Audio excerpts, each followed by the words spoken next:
firstly getting into the video, I just want to say this is a really nice new cover. I always just like to take note whenever we get a new cover, just because it gives it an extra little bit of flavor to the chapter review, and you're just like, oh, sweet, a new cover. And I actually do really like that layout addition, just because it makes it makes the reviews like kind of seem like they're also going with the series on top of like talking about the content, but as the vibes as well.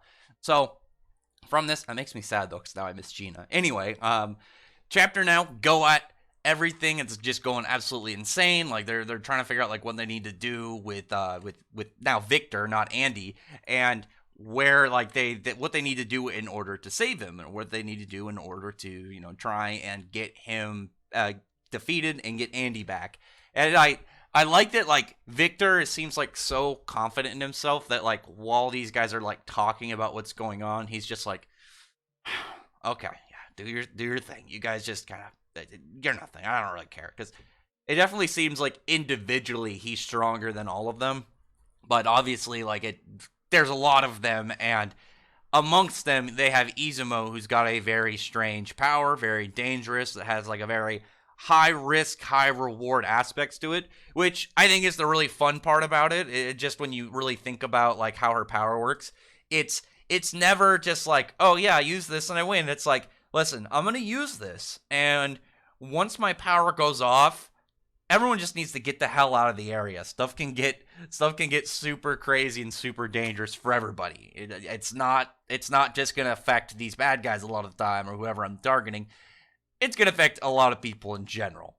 So that it's hard to kind of like talk about some parts of this chapter, just because like when you have the people from the main group, like that, the whole union organization, some of them we don't know their names. Like we have Shen. We know of the one named Tatiana, who seems to be I'd assume based off of like how they talked about him, a girl that's in the robot, which I actually really like what we got in this chapter with it, because we don't know what the story and the reason of this character is like in this robot ball, but I really liked the fact that we have like its base set, and then like at one point its eye changes to kind of like match the scene, which I actually thought was really cool from both a like a character design standpoint, but also I thought it was really fun just to see.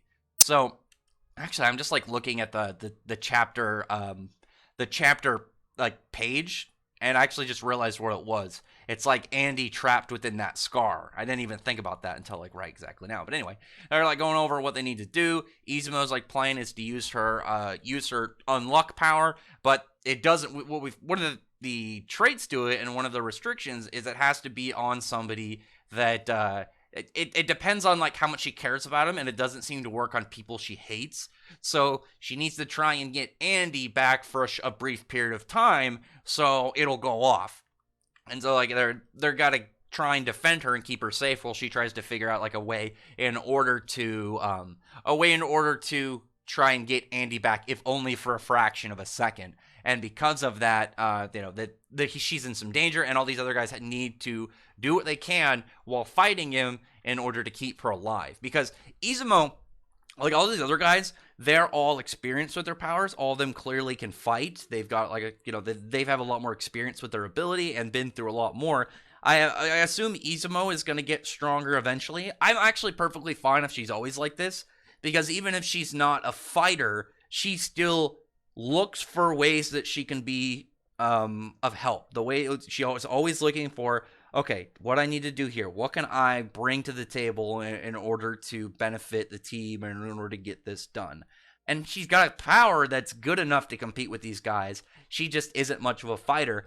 So I feel like if she just kind of stayed like in that kind of style, where she's more of like this hacks caster, her power is really broken, but like the way that they're balancing it is she herself isn't like, she doesn't have some crazy combat style, and maybe she's not like super fast, dude, like is a big like super fighter, but it's more of like she's dangerous as hell. Don't let her get close to you, and like that's her thing, is like she is vulnerable but also super dangerous. Like I think that actually is really cool if she stays like that in terms of that, but more of like probably gains more combat experience to like how she can avoid like being caught by her opponent or something, just to kind of keep her balanced. I don't know. I mean, either way, I'm fine. I like her character a lot so far. So like they're discussing what they need to do. You have the dude. It's funny is I don't know his name. I don't think it was stated so far, but I just think of him as Kyle because the character from Siren that he looks like was named Kyle. Like he had a very similar hairstyle. You know, he seemed to be about the same like size, like same age, and he had this kind of like white hair and dark skin. At least I assume it's white. Maybe it's like a lighter color or just any super light color. But you know what I mean? If you look up the character, you look at this guy and be like, huh. Yeah, they do look really similar. Anyway, other than that, like we don't know exactly how his power works, but he's super fast and he's going around like kicking all of these like clone copies of Victor and just trying to like help like move these guys around. While you also have the other dudes like aiding in. You have the dude with like the robot orbs like cutting up some of the copies. The samurai dude, like the Shogun guy who's just blocking it. We don't know his powers, but he's like super durable, so he's just tanking stuff. And the masked woman just bringing in her sword and just like trying to like slash in against them.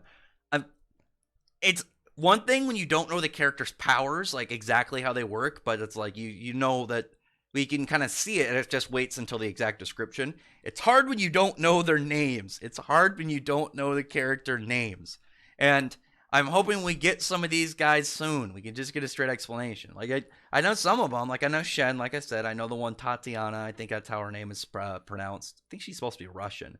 But like them just and all around trying to keep these guys away. Even Tatiana just has like a big cool robot punch, and Kyle just super speeding in, landing attacks. But it looks like Victor is slowly starting to like be able to kind of catch their movements. Like even if it was a grazing him, like the dude again, Kyle by current like set name until we get his actual name.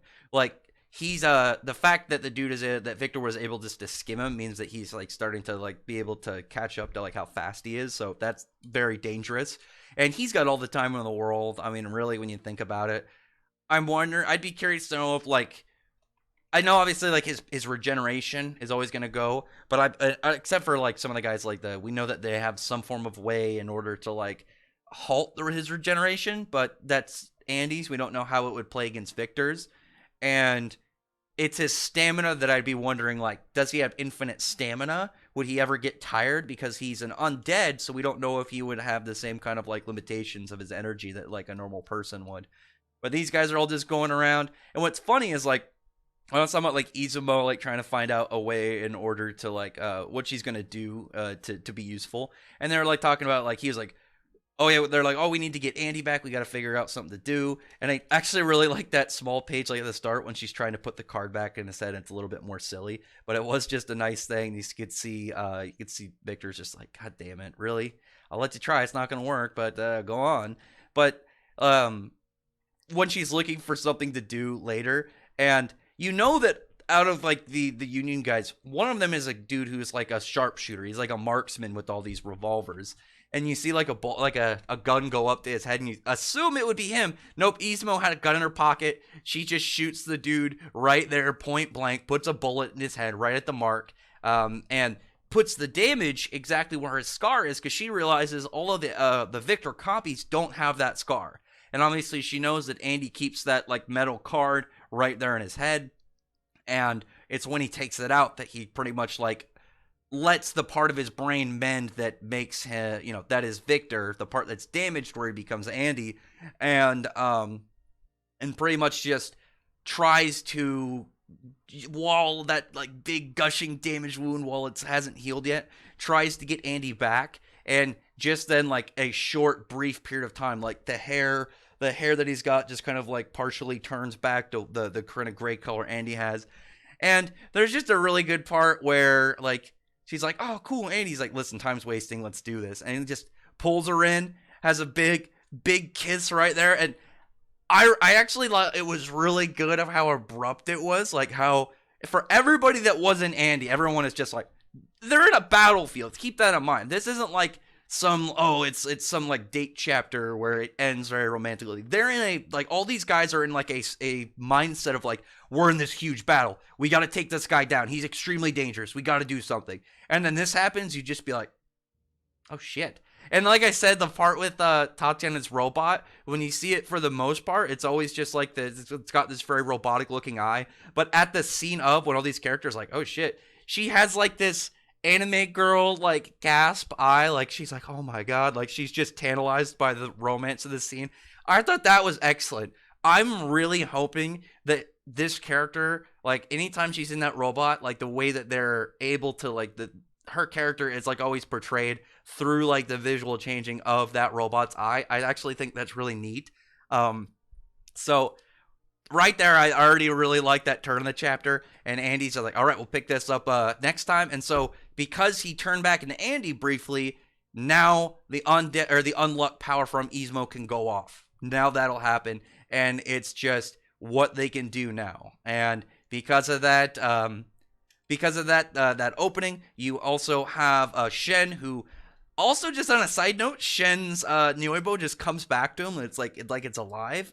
I think I've never actually looked into it, but I believe just from like I think the only media that I know of that that would kind of like go with this, because again, I don't know anything about like the full Journey of the West story, is like League of Legends. I remember like when Wukong dies and he like turns to stone and breaks, his Nuebo would like move around and then like go back, and it would like go on the ground like a worm. I'm not 100%. I can't remember fully. I haven't played him in a while, but I guess if it's alive, that's actually really cool. And so he like has it grow, he gets on it, tries to use his power, and because of the combination of like when Andy came back, and then you have Shen and Izumo, like the Izumo's biggest unluck so far happens, and like it's just a straight meteor storm. Like all these meteorites just come crashing in and devastate that town completely. I had to go back and look. I'm wondering what happened to those kids. Like, weren't they trying to? I think Shen might have pulled them out. I'd have to go back and look. Just it's something that I'm just kind of curious about. But actually, no. I think that the really fast kid got him out. I have to go back and look. But that's something that makes the most sense to me right now. But the meteor storm just comes in and completely devastates that whole area.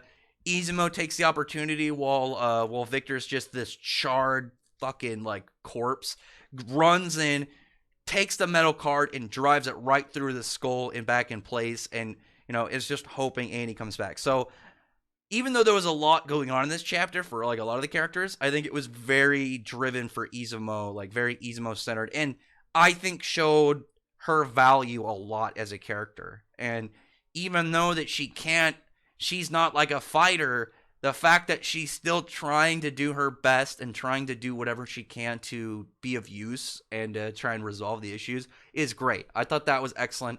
I think she's a really good character so far, and I'm really hoping to see more of her. I'm curious to know like what's next, because this was a lot of unexpected crazy stuff with like Victor and like the group showing up for like literally the first real mission.